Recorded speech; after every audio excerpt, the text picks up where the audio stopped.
This is a question of a refraction through a prism.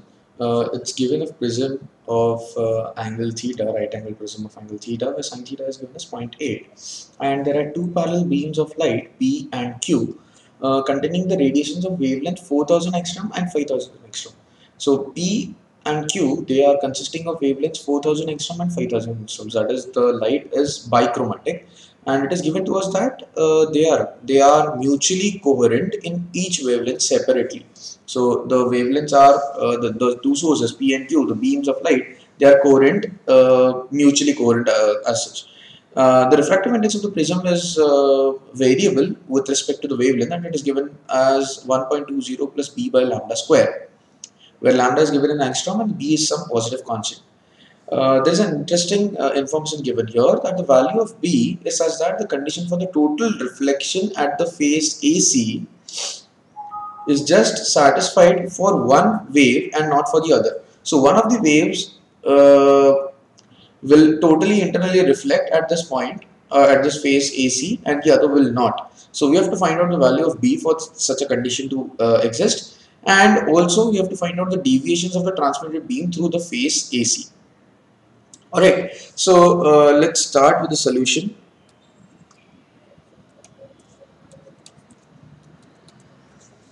So these beams are incident normally on this phase AB, so they will pass undeviated onto the phase AC, and since they will pass undeviated, we can say that the angle of incidence of both these waves, at the phase AC should be equal to theta, because if we, let's say, if we draw this perpendicular, then we can say that this angle will be equal to theta. Similarly, here also this angle will be equal to theta. So the angle of incidence on phase AC will be equal to theta. Now, thus we'll find out the critical angle for both these waves. So critical angles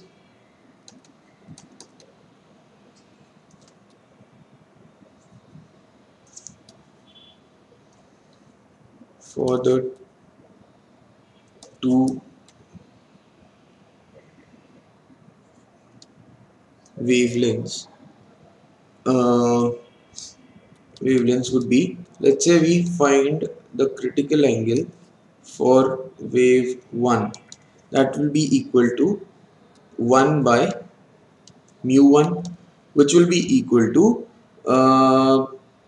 1 by mu 1. 1 by mu 1 can be calculated from here, and again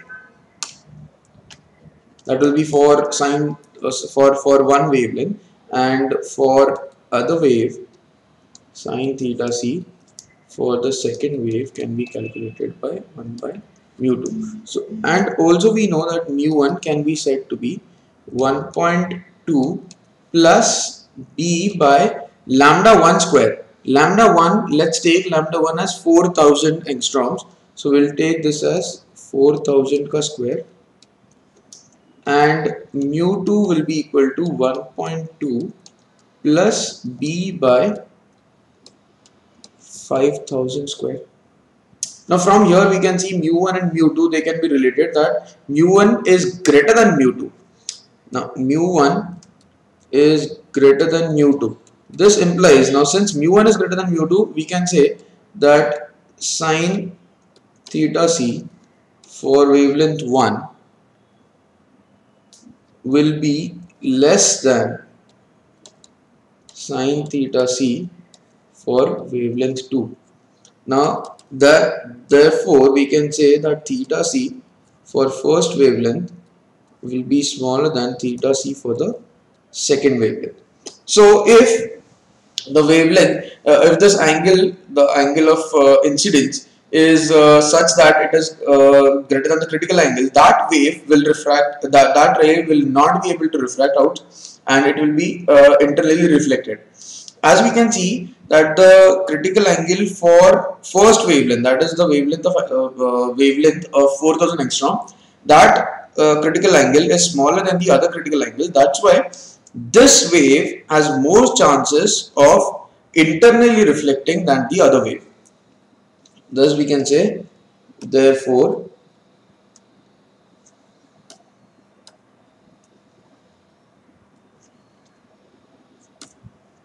therefore wave of wavelength equal to 4000 angstrom has more chance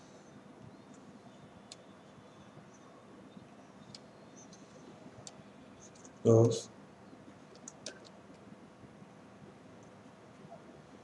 internally reflection. Alright, so now that we have established that the wavelength of 4000 angstrom will be internally reflected first, and then the wavelength of 5000 angstrom. Let's say that for this angle of incidence, which is equal to theta. So let's say we've got the angle of incidence theta, which is equal to theta c for the first wavelength. Then the first wavelength will graze the surface, and the other will be refracted out. Right. So we can always find out in that case what will be mu for that. So let's say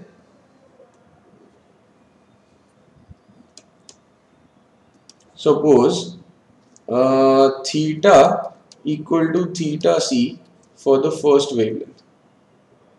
Suppose theta equal to theta c for the first wavelength, then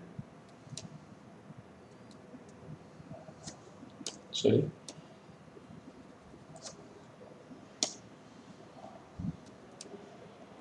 then wave of wavelength 4000 angstroms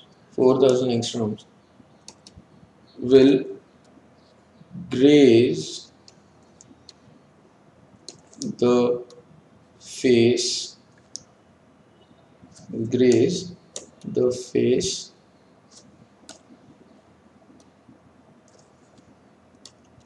AC, that is R will be equal to 90 degrees for that. Thus we can say mu1 will be equal to sine of 1 by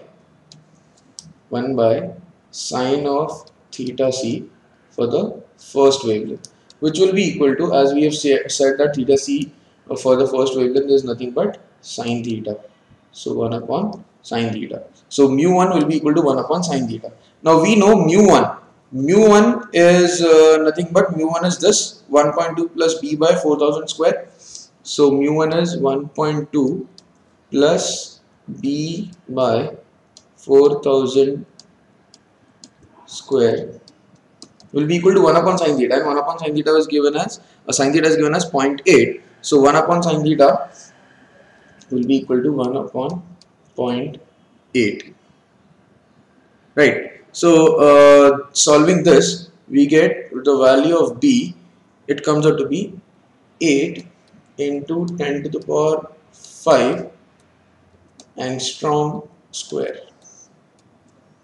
The value of b comes out to be 8 into 10 to the power 5 angstrom square. So that is the answer for part A. And then we have to find out the answer for part B, which is we need to find out what will be the deviations of the transmitted beams through phase AC.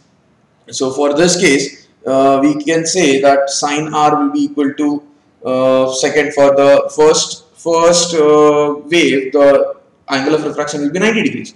For the second wave, we can use the Snell's law. By using Snell's law,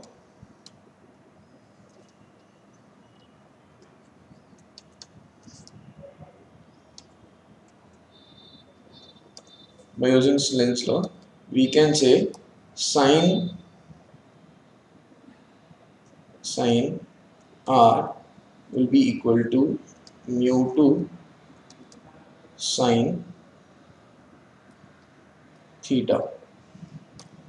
Sine R will be equal to mu2 sine theta, and we can use the values sine r will be equal to mu2 can be written as, sorry, mu2 can be written as 1.2 plus b by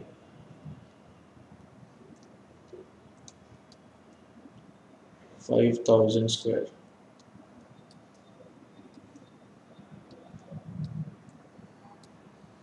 into sin theta is 0.8. Now solving this, we get r is approximately equal to 80 degrees.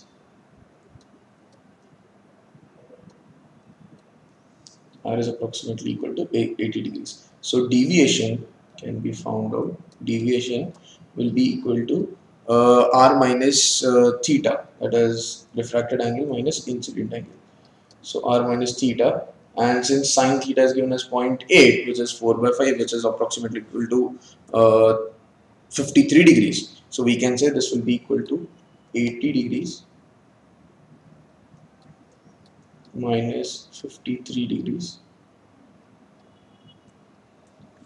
So deviation will be approximately equal to 27 degrees. So that is the deviation from the face AC. Now that is the first part of the question, which is rather related to total internal reflection. But the wave part of this question is the next one, wherein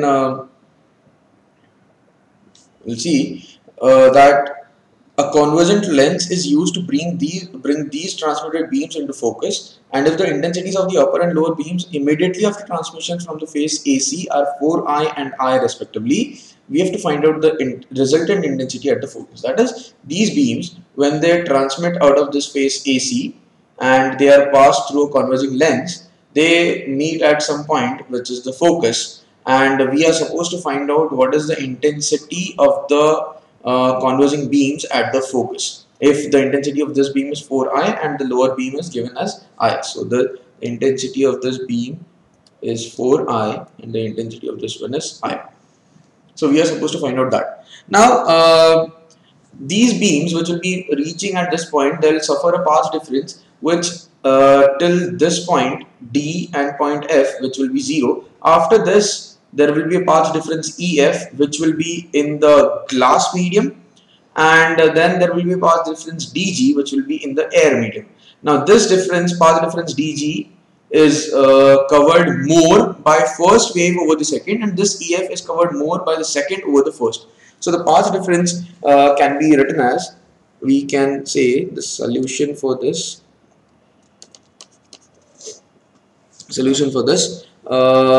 we shall calculate the path difference of the two waves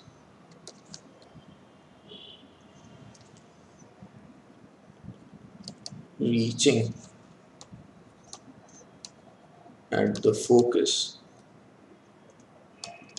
can be written as delta x, which is nothing but the path difference dg, which is in air, minus the path difference EF, which is in glass, which is in the glass medium. Now again, there is one more thing which I would like to point out here, that the wavelength 4000 angstrom is not going to refract through because it is internally reflected. Only the wavelength of 5000 angstrom will be refracted, and they will interfere at this point, and thus the interference will be calculated at the focus. Okay. Now the path difference, which is dg in air minus EF in glass. So EF in glass, this distance is d. So this can be said to be d tan theta, but that is in glass. So in air, that distance will be equal to, mu times d tan theta. And dg in air can be said to be, this is nothing but this is dE and this angle is r, so this will be dE sine r. dE sine r minus mu d sine theta. Again, delta x can be written as dE. This distance df is dE and this is dE. This angle is theta. So we can say dE is nothing but d by cos theta. d by cos theta into sine r minus mu d tan theta. Again, sine r, where this angle is r, so by using Snell's law, we can say sine theta is equal to mu times sine r. Sorry, sine r is equal to mu times sine theta. So we can say delta x will be equal to d into mu sine theta by cos theta minus mu d tan theta. So this is also mu d tan theta minus mu d tan theta. So delta x will be equal to 0. Now since the path difference is 0, we can say the waves are in phase, that is phi equal to 0 degrees.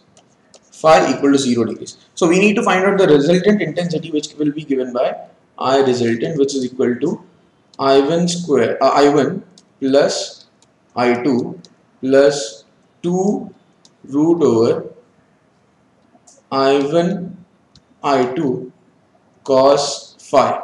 Now I1 is I plus I2 is 4I plus 2 times 4I square into cos phi is 1. So resultant intensity comes out to be 9I. That is the result of this question. Thank you.